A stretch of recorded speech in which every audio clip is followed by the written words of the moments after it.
शिक्षक संघ जिंदाबाद जिंदाबाद, शिक्षक एकता जिंदाबाद शिक्षक एकता जिंदाबाद, ओम प्रकाश शर्मा अमर रहे, ओम प्रकाश शर्मा अमर रहे। जैसी नौकरी लग जाती है उसको पैसा देना पड़ता है और एक मस्तिष्क में उसके तनाव रहता है, इतना सरल कार्य नहीं है। कुल मिलाकर हम देखें तो आज की स्थिति में हम वो जो पैसा मिल रहा है वो 2469 की तुलना में उतना श्रेष्ठ आज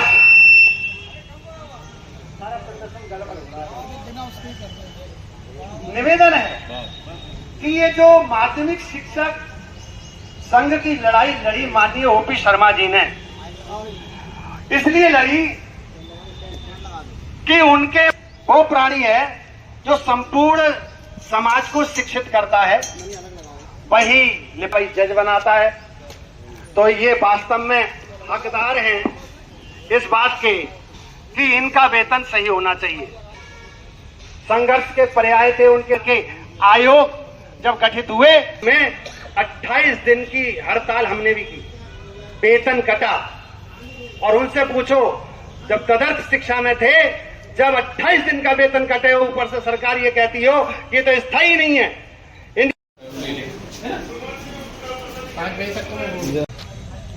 उत्तर प्रदेश माध्यमिक शिक्षक संघ के समस्त पदाधिकारी,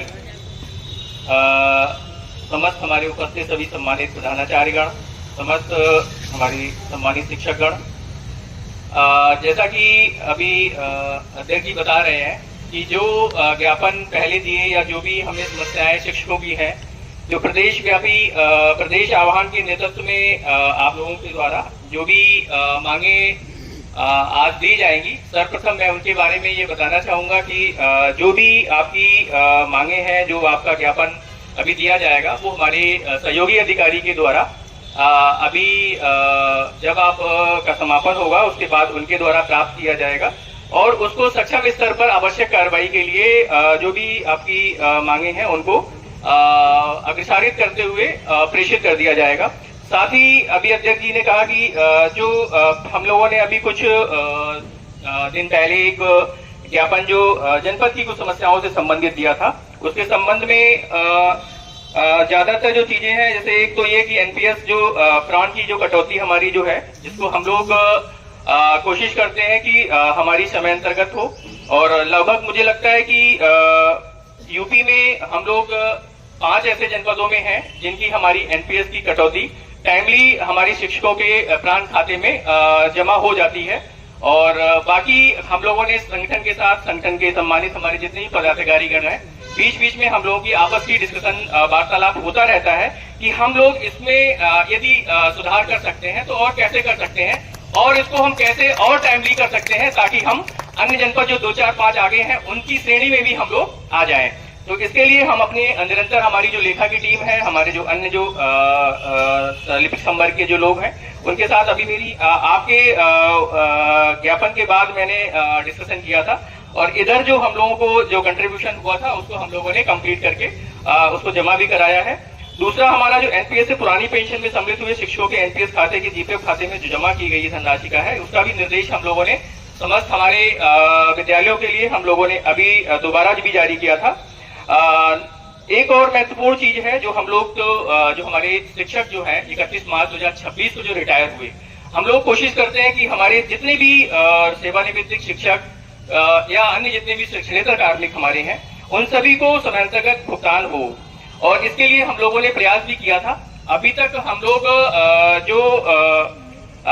मुझे लग रहा है कि 2-3 फाइल जो टेक्निकल हैं, जिनके कारण से कुछ विद्यालय स्तर पे लंबित हो गई या कुछ में आपत्तियां लग के वापस गई हैं, उनको छोड़कर बाकी अन्य की कोई भी पत्रावली या हम लोगों के स्तर पे ना लंबित है और ना ही हम लोग आगे रखेंगे। बाकी यदि आपकी कोई संज्ञान में कोई मैटर हो अध्यक्ष जी है या अन्य किसी के, तो मेरे को व्यक्तिगत बता के भी बता सकता है, ताकि मैं उसको समय अंतर्गत, चाहे वो विद्यालय लेवल से हो, चाहे वो मेरे लेवल से हो या लेखा लेवल से हो, हम लोग उसको समय अंतर्गत आगे भी अब जो लंबित बची हैं 2-3 उनको निस्तारित हम लोग करा रहे हैं। बाकी जी एक और इशू हम लोगों ने लास्ट टाइम भी अपने संगठन के पदाधिकारियों के साथ डिस्कस किया था, जो हमारा मानव संपदा पोर्टल है उसमें बहुत सारे कार्मिकों की जो प्रविष्टियां हैं वो गलत हैं या किसी कारण से पहले जब उसमें डेटा कंप्लीट किया गया था, तो उसमें बहुत सारी हमारी त्रुटियां भरने में हो गई थी। इसके लिए हम लोगों ने पहले भी चिट्ठियां लिखी थी अपने मैनेजर साहबान और प्रिंसिपल साहबान के लिए, और उसमें थोड़ी सी पहल हमें हमारे प्रिंसिपल साहबान को भी करनी होगी, क्योंकि मैनेजर साहबान का ध्यान बहुत उन सारी चीजों पे नहीं जाता है। तो मुझे नहीं लगता है कि हमारे प्रिंसिपल साहबान यदि इस तरह के किसी कार्मिक के डेटा में कोई भी त्रुटि है, और ये यहाँ तो हमारे यहाँ कार्मिक खैर कम है, जब मैं बेसिक में था तो ये बहुत सारी समस्याएं आती थी, क्योंकि वहाँ पे एस्टेब्लिशमेंट बहुत बड़ा जनपद में रहता है। एक जनपद में 8,000 10,000 का एस्टेब्लिशमेंट रहता है लगभग, और मैंने तो 16,000 के एस्टेब्लिशमेंट को सीतापुर में डील किया है। तो मुझे पता है मानव संपदा में जो विसंगतियां जो आती थी, और बहुत सारा काम मैंने मानव संपदा पे किया भी था। तो मेरा हमारे प्रिंसिपल साहबान से भी अनुरोध है कि जो भी कार्मिक आपके हैं, अभी मेरे पास मुझे लग रहा है पिछले आपने जब दिया था उसके बाद 5-6 एप्लीकेशन आए थे, और वो मैंने लगभग एडी माध्यमिक को संशोधन के लिए प्रेषित कर दिए हैं। 1-2 प्रकरण ऐसे थे जो हमारे पुरस्कार जिन लोगों को मिला था, तो उनके सेवानिवृत्त तिथि में भी चूंकि नवीन तिथि जो है अंकित की जानी थी, जो उनको सेवा विस्तार मिला था, और भी सामान्य 3-4 प्रकरण थे, उनको मैंने सारे को भेज दिया। यदि इसमें आप लोग अपने स्तर से थोड़ा सा प्रिंसिपल साहबान या हमारे जो भी एक्टिव हमारे शिक्षक साथी हैं, वो इसमें यदि कोई अपना वो समय और पदोन्नति के लिए जरूरी है, और धारा 21 जो सारे शिक्षक और प्रधानाचार्यों की सेवा सुरक्षा के लिए जरूरी है, इसकी पुनर्वापसी होनी चाहिए। चयन बोर्ड में थी माननीय ओम प्रकाश जी की कृपा से, और भी काफी चर्चा हो चुकी है, और मुझे पूरा विश्वास है कि अब जो लोग रिटायर होंगे 2030 तक सब पुरानी पेंशन में आ जाएंगे, ऐसा मेरा विश्वास है, मेरी दूरदृष्टि ऐसा कह रही है। अब कहाँ तक है ये आप लोगों को आइडिया लग जाएगा। तीसरा बिंदु है वित्त विहीन विद्यालय में कार्यरत शिक्षकों को समान कार्य के लिए समान वेतन दिया जाए। भाई जब वो बेचारे शिक्षक हैं, मेहनत करके उतनी मेहनत करके वो भी पढ़ा रहे हैं जितनी मेहनत करके हम पढ़ा रहे हैं, तो उन्हें भी उतना ही वेतन मिलना चाहिए, वो हकदार हैं। क्योंकि हमारे संविधान में भी लिखा हुआ है समानता का व्यवहार होना चाहिए, और जब हम अपने शिक्षकों के बीच में ही समानता नहीं होगी तो कहीं ना कहीं समाज में माहौल और प्रेरणा बिगड़ेगी, समाज का पतन होगा। तो समाज की उन्नति के लिए सबसे पहले शिक्षकों की उन्नति होनी चाहिए, और इसके लिए हमारे वित्तहीन साथियों की भी उन्नति होनी चाहिए, हम लोग उनके साथ हैं। और चौथा बिंदु है 22 मार्च 2016 की राजज्ञा से आच्छादित एवं विनियमित शिक्षकों को पुरानी पेंशन का लाभ देना। 2016 में जितने भी तदर्थ शिक्षक थे उनको विनियमित किया गया था, और उनकी पुरानी सेवाएं जोड़ी भी गई, लेकिन उनकी पेंशन अभी तक पुरानी पेंशन नहीं लागू की गई है। तो हमारा संगठन उनसे मांग कर रहा है शासन से कि उनको भी पुरानी पेंशन दी जाए। और पांचवा बिंदु है वंचित तदर्थ शिक्षकों का विनियमितीकरण। तो बहुत सारे तदर्थ शिक्षक शासनादेश के बाद भी केवल लाल फीताशाही के कारण, अधिकारियों की हील हवाली के कारण, अधिकारियों के असंवेदनशील होने के कारण वो बेचारे तदर्थ ही रह गए। अभी भी कुछ लोग हैं, हालांकि हमारे बरेली में संगठन हमेशा से एक्टिव रहा, तो बरेली में ऐसे तदर्थ शिक्षक नहीं है, लेकिन प्रदेश में हैं काफी जगह, लगभग 2200 शिक्षक हैं, और उनके लिए हमारी मांग है कि उनको भी विनियमित किया जाए। और छठा और सबसे महत्वपूर्ण बिंदु हमारे मीडिया प्रभारी प्रवीण शर्मा जी की तरफ से था, तो वो संगठन ने सुना, हमारी और शिक्षिका बहनें भी आई हैं, एमबी कॉलेज से आए हैं, और भी कई साथी हैं। व्यावसायिक शिक्षकों को भी विनियमित करते हुए उन्हें पूर्णकालिक शिक्षक का दर्जा दिया जाए। तो ये मांग वास्तव में बहुत महत्वपूर्ण है, और इनका भी जीवन स्तर सुधरना चाहिए, क्योंकि ये हमारे बीच के हैं, हमारे परिवार के अंग हैं। हम इनको अपने से अलग नहीं मानते हैं और ना इनको अलग देख सकते हैं। तो ये 6 बिंदु पर हमारा सरकार से अनुरोध है, और आदरणीय यादव जी से अनुरोध करते हैं कि ये ज्ञापन हमारा माननीय मुख्यमंत्री जी को प्रेषित करें। इसके लिए हम लोग उनके आभारी रहेंगे। आदरणीय यादव जी।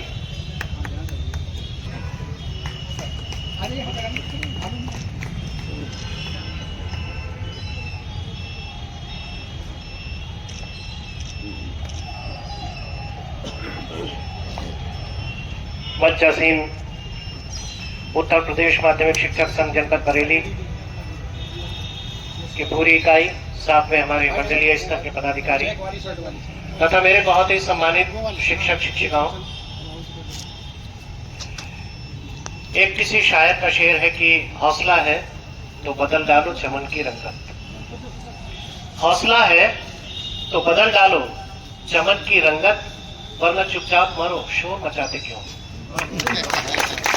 तो अगर आप एक हौसले के साथ, और हौसला कहां से आता है? हौसला आता है संगठन से। संगठित होकर के एक बद्धता के साथ, एकजुटता के साथ सामूहिकता के साथ और अपने निजी स्वार्थों से ऊपर होकर के एक संगठन की भावना के साथ, पर दुखात्मकता की भावना के साथ अगर कोई संगठन आगे बढ़ता है तो निश्चित तौर पर वो एक इकाई नहीं होता, बल्कि वो एक बहुत सारे समान विचार वाले लोगों का एक पूरा समूह होता है, जो कहीं पर भी शोषण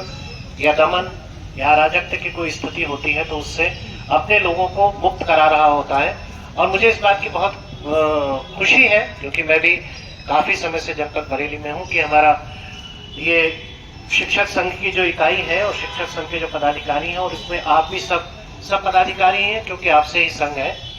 तो आप सब लोग मिलकर के जिस तरह का एक वातावरण, सकारात्मक वातावरण बनाए हुए हैं, कहीं मैंने आपके कार्यक्रमों में सामान्यता होता क्या है कि 10-20-50 क्या नाम है आपका? डॉक्टर विद्यालय की सिंह, कमी बताई, मंडलीय मंत्री। मैंने उस पर पूरी तरह मेहनत से काम किया। आज जो शिक्षक धरना दे रहे हैं डीआईओ ऑफिस पे, क्या मामला है, क्यों धरना दे रहे हैं? और अच्छी ये हमारे प्रदेश के आह्वान पर सम्मानित शिक्षक प्रदेश के सभी जिला विधान शिक्षक कार्यालय पर एक साथ धरना हो रहा है माननीय ओम प्रकाश शर्मा और जी जैसा इसमें हमारी विश्वास जो पैदा प्रमुख करिए मांगे हमारे हैं, शिक्षकों में भीड़ इससे ज्यादा उन मांगों का ज्ञापन जो है माननीय मुख्यमंत्री जी के सम्मुख व्यास साहब को दिया जाएगा। इसमें हमारी प्रमुख मांग धारा 18 और धारा 21 को बहाल करना है। पूरी तरह से नहीं रखा गया है। धारा जो 21 है वो माध्यमिक शिक्षा सेवा चयन बोर्ड में हुआ करती थी और उसमें एक प्रावधान था कि शिक्षक या प्रधानाचार्य के खिलाफ कोई भी प्रबंधक या डीआईएस जो है कोई कार्रवाई करते हैं तो वो तब तक शून्य रहेगी जब तक कि चयन बोर्ड उसको अपना अप्रूवल ना दे। लेकिन जो अभी हमारा जो नया शिक्षा सेवा आयोग आया है 2023 में, उसमें ये धारा 21 जो है वो हटा दी गई है, इसलिए धारा 21 को बहाल किया जाए। दूसरी मांग हमारी है पुरानी पेंशन लागू की जाए। 2005 से बाद के जो भी शिक्षक हमारे साथी जो है नियुक्त हुए हैं या कर्मचारी नियुक्त हुए हैं उनको पुरानी पेंशन का लाभ मिलना चाहिए। एक जो हमारे साथी कुछ विनियमितीकरण से रह गए हैं, तदर्थ शिक्षक जो या प्रधानाचार्य जो हमारे अभी तक उनका विनियमितीकरण नहीं हो पाया है, उनका विनियमितीकरण किया जाए। और जो जिनका विनियमितीकरण 2016 में कर दिया गया है उनको, जबकि उनकी नियुक्ति जो है 2005 से पुरानी है, लेकिन उनको पुरानी पेंशन का लाभ नहीं दिया जा रहा, तो उनको पुरानी पेंशन का लाभ दिया जाए। जो हमारा सबसे मुद्दा है, छठा मुद्दा जो है वो व्यावसायिक जो हमारे शिक्षक साथी हैं उनको जो है विनियमितीकरण किया जाए। अभी वो मानदेय पर है और मानदेय का आप जानते हैं कितना मानदेय दिया जाता है, कैसे परिवार का खर्चा वो चलाते होंगे वो तो वही जान सकते हैं। तो उनका विनियमितीकरण सरकार बहुत दिनों से जो है प्रतीक्षा में रखे हुए हैं, अभी तक उनका जो है विनियमितीकरण नहीं हो पाया है। तो हमारी मांग है कि उनका